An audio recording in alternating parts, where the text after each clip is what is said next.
Hey, hey, happy Monday.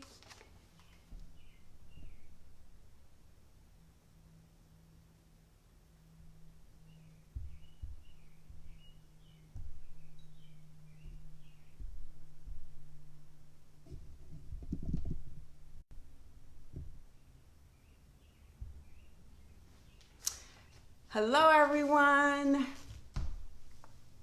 Happy Monday.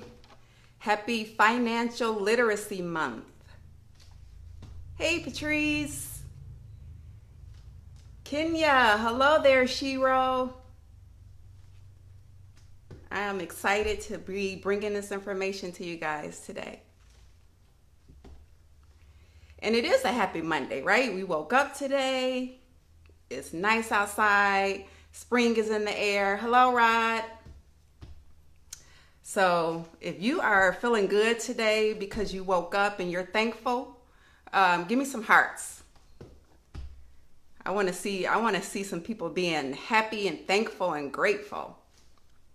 Especially with this information that I'm about to share with you, that's going to definitely make a big difference. Hope your day has been going well so far. My day has been going amazing. I have been had a busy day, but a productive day. I've been dealing with numbers all day long on the job, so I'm going to continue to be talking about numbers. I guess that's what I like. Hey, Ray, please share this information with others because this is Financial Literacy Month. So my goal is to raise the awareness level for everyone related to some key aspects of financial literacy. And today, the first one is credit. So if you can, please share. Tag others if you want who probably can benefit from this. We all need to have good credit. And if your credit score isn't perfect, then I would recommend you checking this out to see what tidbits you might want to take away from it that you can apply. So I am going to break it down. So I'm not going to keep you guys too long. I'm going to give it maybe another 30 seconds and then we'll go ahead and get started. But definitely share if you know people who are talking about their credit, struggling, whatever the case may be, definitely share this information with them because I will be breaking it down. So let's talk about what is Financial Literacy Month.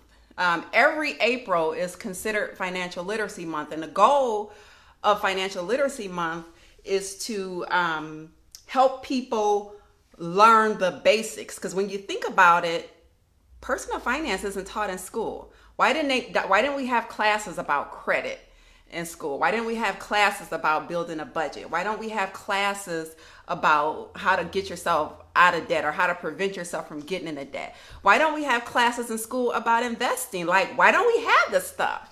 Right? So this month is dedicated to educating people, Americans in particular, about the American finances around money and finances. And it's like money is one of the most important aspects of our lives.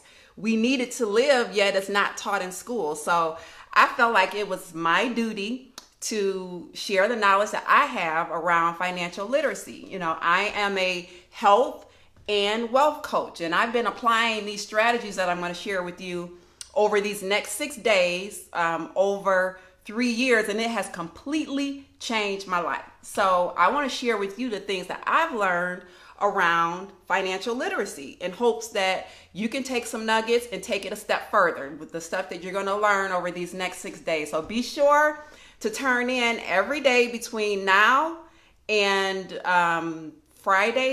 Saturday, where I'll be talking about different topics related to financial literacy. 7 p.m. Eastern Standard Time each day. Tune in and grab some nuggets. Share this with others that you know could use some help with some knowledge financially, because this is the first step. Education, I believe in education, preparation, and action. So I'm going to do my part on the education. You got to do your part on the preparation and the action, but I'm going to give you some steps that you can take related to it. So today I want to talk about credit. Next, I want to talk about the importance of leverage and residual income. And I call these things that I'm going to be sharing over the next 6 days the secrets of the wealthy. Things that wealthy people have been doing for years, but people like you and I, we didn't necessarily get it because we didn't have anyone maybe in our family or around us who shared this, and it certainly wasn't taught in school. So today I'm going to talk about credit. The next topic will be the importance of leverage and residual income because we all need it. Then I'm going to talk about how to get Uncle Sam out your pockets by maximizing your tax deduction. So we're going to talk about taxes because that's most people's single biggest expense. Then I'm going to talk about debt elimination, how to get yourself on a path to quickly eliminate your debt. After that, I'm going to talk about how you need to own a piece of America because guess what? We all need to own a piece of America. You live in America, you should own a piece of it. Then we're going to wrap it up talking about creating a roadmap, a financial roadmap for financial freedom. So be sure to tune in each day, 7 p.m. over these next 6 days. I'm going to break it down, give you some information that hopefully you can take and start to apply in your own life. So be sure to share this if you know others who could benefit from this information that I'm going to be covering. So let's talk about credit. Credit. What about this thing called credit? Well, credit is definitely what we call king. Credit is king. Over 68 million people have what's considered bad credit. Bad credit. The person with the lower credit score will be the one who pays as much as $45,000 more in borrowing costs over the course of time of borrowing, their lifespan of borrowing, than somebody who has better credit.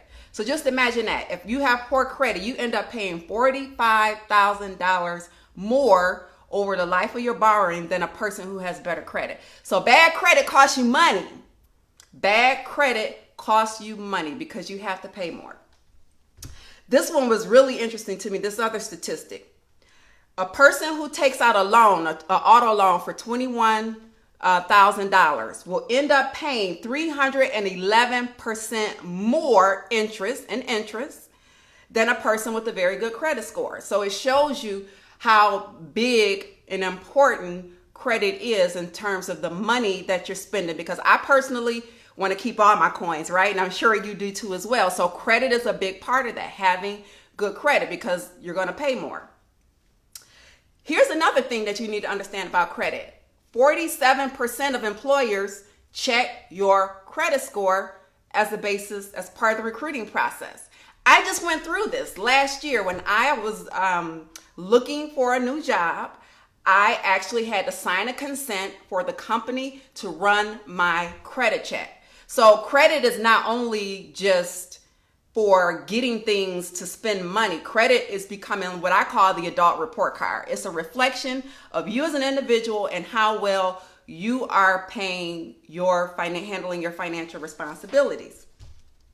So just a little bit of information about some of the basics, because I don't know where everyone is as far as your understanding of credit. So I'm going to give you a couple things, basic things about credit to talk about. So what is a credit score? It's a number that evaluates your credit worthiness, and it's based on a number of different factors that I'm going to talk about in just a little bit.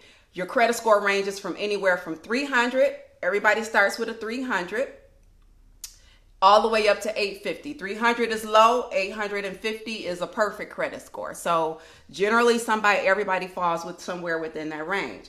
And the credit report is a complete compilation of all the loans you currently have or have had. So it's basically your credit report and your credit score. Your credit score is like a GPA, an adult GPA. And people look at it as a reflection of you. And you may have made some mistakes, but unfortunately, that is things that can be held against you when it relates to things like I mentioned before, like having a job.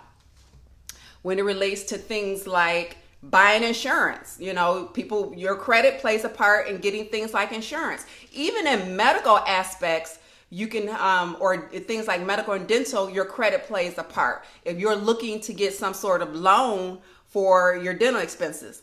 Tell you a little story about me. I have to get a lot of dental work done. And I don't know if everybody knows my story and my journey with breast cancer, but I have to get all the silver removed from my mouth because the silver fillings are toxic. I'll say that for another story about the health and wellness side, because today we're talking about money.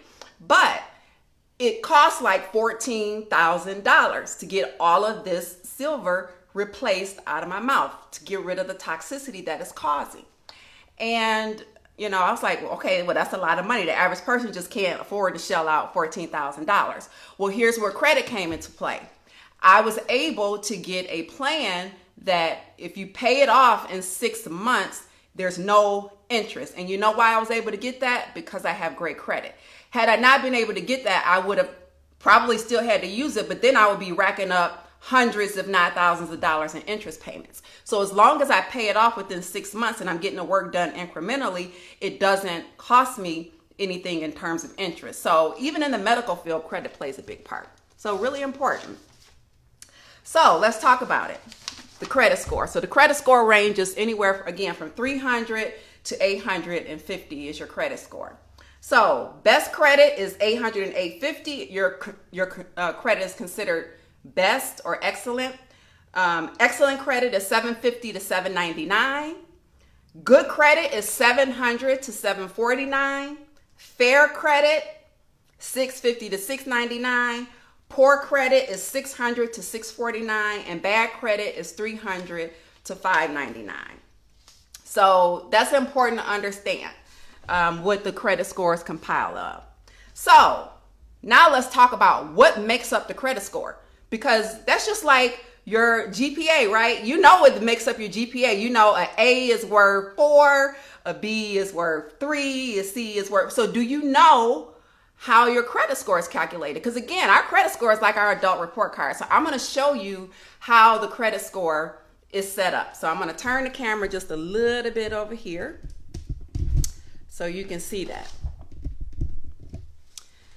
So I hope that you can see how this is broken down. So again, the credit score is called your FICO score. FICO score. And there's 5 factors. 5 factors that goes into how your credit score is calculated. The first one is your payment history. That's 35% of your total credit score. This is the biggest one. So I want you to understand the factors that go into your credit score, because as you start to make decisions, you need to understand, how is that going to weigh on my credit? So it's important to understand the pieces that go into your credit score. The second one is, how much debt do you have? There's a thing called debt to income ratio. How much debt do you have versus how much money you make? The more debt you have relative to your income, the lower your score. We're going to talk about that. The length of your credit history. How long have you had credit? The more history you can show, the more reliable you will be viewed as the creditors, as someone that is responsible. So if you've got long credit length, then that's really important. Hey, Deidre. The next one is new credit. New credit counts for 10% of your credit score. So how much new credit are you getting? The more new credit actually has a derogatory effect on your account. Credit mix. What types of credit do you have? Do you have revolving credit, which is like a credit card? Do you have installment credit, like a car note where you pay in installments? What kind of mix do you have? So you want to look at that, because it plays a factor into your credit score. So it's important to understand. Number 1 is payment history. Are you paying your bills on time? That's the number 1 thing. The second one is the amount of credit, the amount of debt you have. So that's the number 2. So for me, if I'm looking at how do I improve my credit score, I'm going to be focusing on these first 2 right here. Pay my bills on time. And then how do I make sure I'm not getting too much credit for the amount of money that I make, right? So we're going to talk about each of these areas, all 5 of these. So let's talk about the first one, the payment history. This is how well you've paid your bills. And you can see that plays a bigger part. So when you talk about fixing your own credit, and I'm a fan of fixing your own credit. I don't believe in paying someone else to do it. I think that's just the quick way out, because it's actually not that difficult to do. I work with hundreds of people who are repairing their credit and seeing credit scores increase by 20, 30, 40, 50, even 200. Young lady that I work with, she's increased her credit score by 200 points inside of 6 months. So it's not hard. It's just number 1, like I said, education, understanding. Number 2, preparation. And then number 3, acting and just doing it. So you got to learn it. You got to prepare yourself for it, and then you got to do it. That's the basis of everything that I teach, whether it's health and wellness or whether it's financials and money. So payment history is the first important one. So let's think about this. This is how well you're paying your bills. Well, you have, through the Fair Credit Reporting Act, the right to challenge anything that's on your credit report. And we're going to talk about getting your credit report, because here's another statistic. I want to pull this statistic real quick. This is a scary statistic. 76% of adults age 18 through 24 have never checked their credit score. So that's our millennials. 76% of them have never checked their credit score, don't know what it is. So that's scary. And then 50% of all the overall adults have never checked their credit report or their credit score. So that's scary because you don't know what's going on. And here's the thing. Most people have something that's inaccurate on their credit report. So the burden of proof is actually on the lender to prove that credit thing that's on your account, especially if it's derogatory, because that's what you want to look at. You want to go after those derogatory items that show that you don't have a good payment history to get that score down. So the onus of the responsibility is on the lender to prove that whatever is showing, if it's bad, that it's legit. So that's a big difference, right? That's a huge difference. So you have to leverage the Fair Credit Reporting Act by doing what we call disputes. Number 1, you got to get your credit report. Now I'm going to talk about that at the end as an action step of something that you need to do to get your credit and how you can get copies of your free credit reports. Because that's the first thing. You want to look at them and you want to find those things that are bringing down your credit score. And so again, you want to focus on the ones that's showing a poor payment history. So there's 4 things, 4 types of dispute letters. And I'm not going to go into these in detail, but I want to make you aware that there's 4 different ways that you can actually dispute what's on your credit score. One is called a debt verification letter. That's the first thing you want to do. The second one is called a method of verification letter. The third one is the violation of the FCRF, the Free Fair Credit Reporting Rights letter. That's a tongue twister. I'm going to say that one again. Violation of FCRA rights letter, the Fair Credit Reporting Act. And then the fourth one is the intent to litigate. These are letters that you would do in order based on your disputes. Now, I will tell you this, that there is a system that I use and that several of the people that are on this live use that takes you step by step on how to do this, step by step. So you learn to repair your own credit, because again, once you get the knowledge, nobody can ever take that from you, right? As opposed to paying someone else to do it. So you want to execute what we call disputes. And there are certain ways that you need to do that. And I'm going to give you a tip. If you do the disputes electronically, you lose certain rights. And most people don't know that. Most people will do it. You'll go online, you'll pull up your credit report, and you can dispute. You lose rights when you do that. So I just want to share that tip with you. So when you talk about your payment history, you definitely want to look at disputes, because if there's one thing wrong, they got to take it off. And I'm going to tell you what happened to me. What happened to me was, my name is Nicole Pettaway, Nicole Pettway. Well, guess what? There was something on my credit report that had Nico Pettaway. Well, that's not me. I'm not Nico Pettaway. So I generated a dispute. And guess what? It had to come off because that's not me. That's inaccurate. There's an inaccuracy on my credit report. So by me putting that on there, now that came off because it was a derogatory item and it increased my credit score. So those are some of the things that you can do by generating dispute letters. If you're getting some value out of this, guys, let me get some feedback. I want to hear some comments. I want to know how this is working for you. So if this is something that resonates with you, give me some hearts, give me some likes, and definitely share, because I want to make sure that you're getting some value out of this information that I'm sharing. So that's payment history. The next one is credit utilization. How are you using your credit? Number 2, the amount of debt. So, credit utilization. Are you, what's your mix of your credit? Hang on one second. Yeah, that's right. Credit utilization. So, let's talk about that credit utilization. Well, this is all about paying down your debt. How much debt do you have? It's really important when you talk about the amount of debt that you have that you look at the debt to income ratio. So basically, if you are in a situation where you got way more debt than money, then it's something that you want to look at addressing, and it's something that you want to work on paying down. So how can you do that?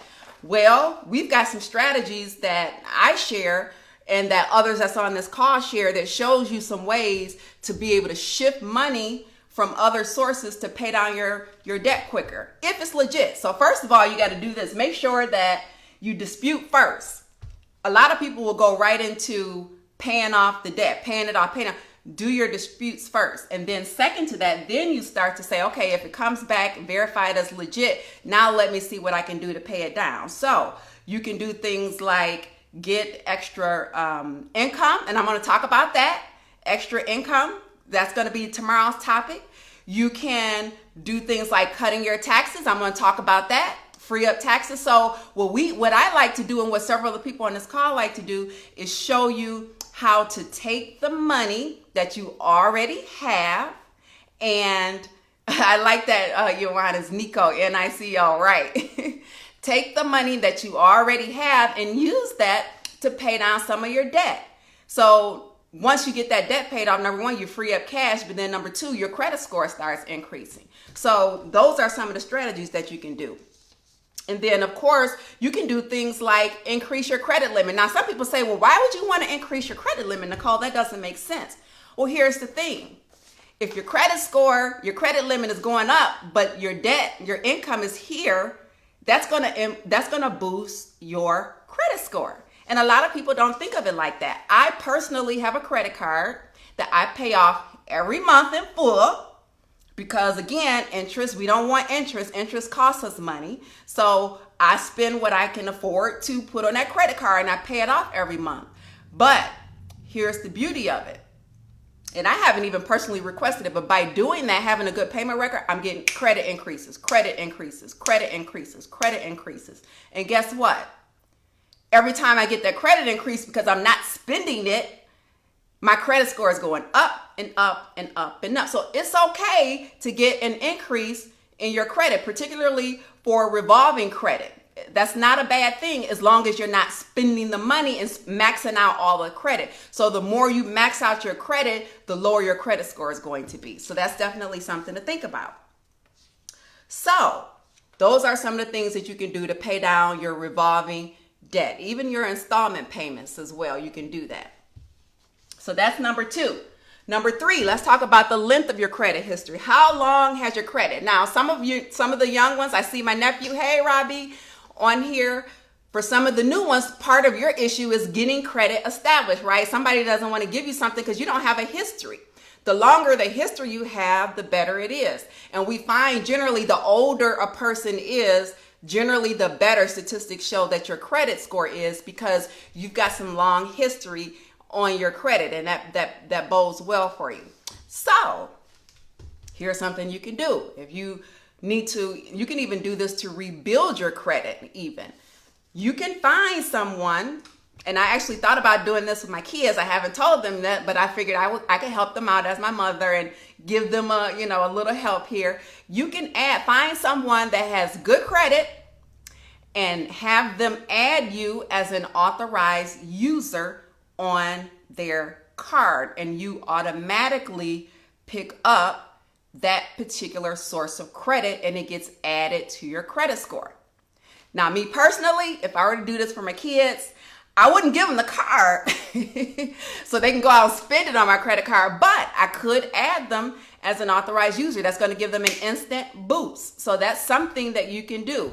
You can find someone that has really good credit and add them to add you as a user on that particular credit, and then you inherit their credit that particular credit item. So if they're paying well and they've got a good record of paying well, now you actually get that added to your account. So that's something you can do. And then, like I said, you don't have to give them the card. It just helps you to establish history. So for me, I've got a credit card that I've had for, I don't know, 6-7 years now, high credit limit on it. And I can add my kids to it. I'll probably do it now that they know. They'll probably be asking me. I'll probably add them to it so that they can get that boost to their credit score. And yes, Jeff, that is definitely the case. So you've got young children.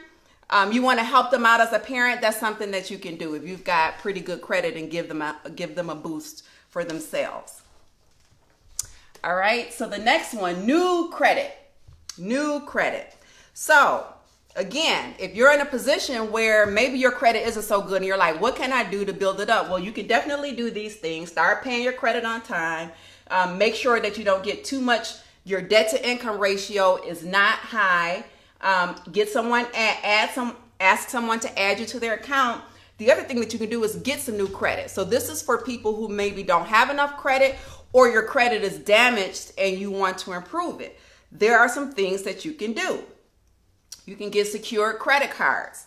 You can use now rental history. I don't know if you guys have seen the new credit laws. You can now use rental history as a method for credit to improve your credit. Pretty dope, guys. That's a pretty dope new rule that came out, that you can actually use your rent.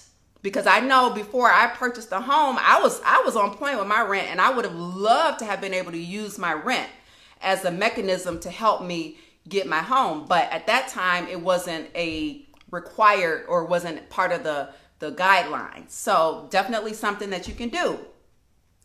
Of course, you can get a cosigner, right? That's something that you can do, is ask someone to cosign. You've got to have a good relationship, because they also assume that responsibility. So there's a trust factor there for getting someone to cosign for you.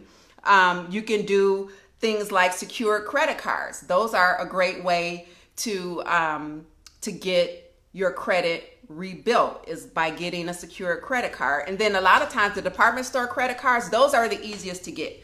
Yes, the interest rates are generally higher, but they're willing to work with you and give you like a $500 credit. And the key is, buy something, pay it in full.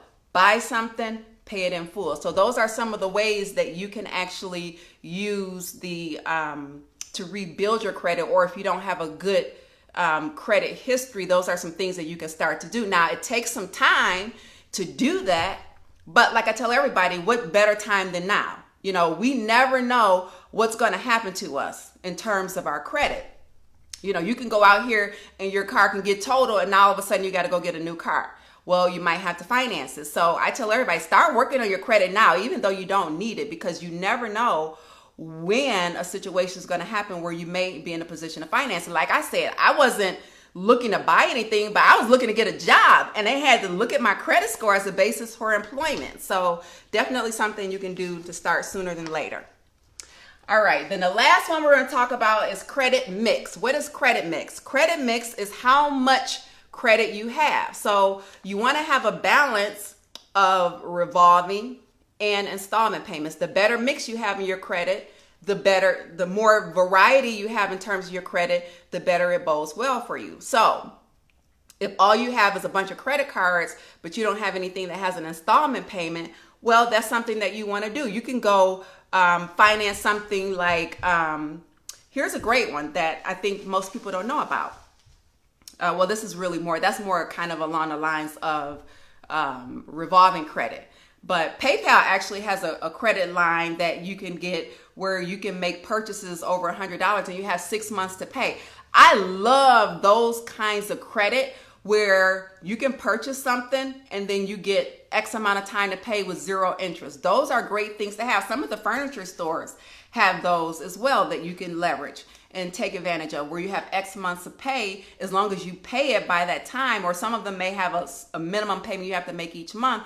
Those are great ways to reestablish your credit. In terms of installment, payments, you can go finance something, that's not very expensive, and just make sure you pay it regularly each month. An installment payment is something that has a set amount that you have to pay over a period of time until you pay it down. So it doesn't have to be a whole mortgage or a vehicle. It can be smaller things. Pretty much nowadays you can finance anything that you need. So those are some of the things you can do to make sure you got a mix of installment credit as well as revolving credit. Those play, because the creditors want to see kind of how you are, how diverse. It's kind of diversity. It's based on a diversity thing. So those are the 5 areas that impact your credit score. So as you know these, now you can start to make decisions. So let's talk about some of the decisions you make. Well, number 1, the best way you're going to improve your credit score is to pay your bills on time. Pay your bills on time. Contact your creditor and make some arrangements. Talk to them. A lot of people don't realize you can actually contact your creditor and start having conversations with them to talk about how we can set up payment arrangements. I used to be the queen of payment arrangements on everything, but guess what? It helped me in terms of my credit and making sure my credit wasn't adversely affected. So there's things that you can do. So when you think about how to improve your credit, go after your payment history. And then number 2, making sure you're not taking on more debt than what your income is. And take a look at what's called the debt to income ratio. That's what number 2 is looking at. How much debt do you have versus how much money that you make? And the key is you want to stay down below about 30-35% debt to income. So if you make $100,000, your debt to income ratio ideally should be under about 3,000 or 30,000 or below, and that gives you a good thing. As you start to creep up beyond that, that can adversely affect your credit score. So those would be the 2 areas that I would focus on. And then again, if you know someone who's got good credit, a good friend, your mate, if your kids, your parents, and say, hey, would you mind adding me? You don't have to give me the card. Just add me as a user. That's going to improve my credit score. I don't have to do anything to affect it. And it's not going to affect that person's credit score, whose ever card it is, but you're helping a person out. And I think that's just a genius way to do it. So those are the 5 credit areas, guys. So let's talk about your action step. Because again, I don't do these types of things for just to share information. I really want people to take steps to go into what you need to do based on the information you learn. So the first thing that you got to do is get your credit report. Like I said, those statistics were scary when I saw those. And you can get free copies of your credit reports from all 3 bureaus, Equifax, TransUnion, and Experian for free. If you go online, and it's annualcreditreport.com. You are entitled to at least 1 free credit report per year. So if you haven't done that, go on annualcreditreport.com. If somebody can type that into the comments, annualcreditreport.com. You can go on there and get a free copy of your credit report and start to look at it, and look at it with this perspective. How is my payment history? How is my debt? There's also other tools that you can go on that you can look at. I know, like through my credit card company, I can go in and look at my credit score, and it shows me where these factors come into play for my credit. So those are things that you can do to affect your credit score. And so the action step is to pull your credit report. Take a look at it. Flag the derogatory items. It tells you in clear day what's derogatory versus the things that are good. Thank you, Ioannis. And focus on the ones that are derogatory and start to address those. Again, the way you address that is you start to generate your disputes. Those 4 dispute letters that I covered. So if you guys are catching this at the end, you definitely want to go back, take a look at it. If you're catching this during the replay, once this is over, type in replay so I know that you caught on the replay. If you got some value out of this, give me a 5. Give me a 5, a high 5 by typing the number 5 if you got some value out of this information that I shared today. So That is the steps for what you need to do to improve your credit score. And guys, if you implement even just number one, you're going to see for each of these that you implement and do something about, you're going to see increases in your credit score.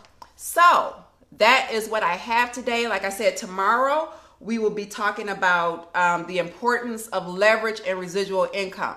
That's another way, guys. Get some money coming in. I think everybody should have something that they're doing besides their job. And I'm gonna break that down tomorrow. How easy it is to get leverage and residual income. Money coming in when you're not working.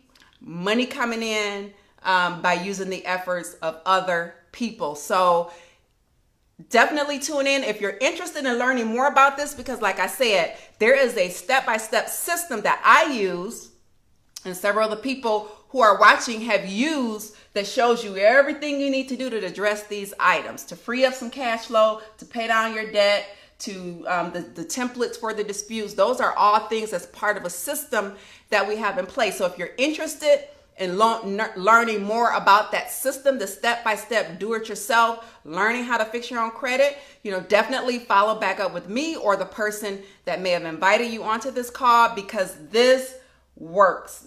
Me personally, and I don't think I shared with you guys, before I started walking through the system and using these strategies, my credit score was that that fair, okay, yeah, I can get some stuff, but I'm going to be paying a higher interest rate, you know what I mean? But once I started implementing these strategies, inside of a year, my credit score went from okay, fair to excellent. So I personally tell you that these strategies definitely work. The key is just number one, learning, which I hope you learned today, preparing yourself. So preparation, number one, get that doggone credit report, and then go into action and start implementing these. And if you want a system that shows you step by step what to do, I can definitely help you with that, guys.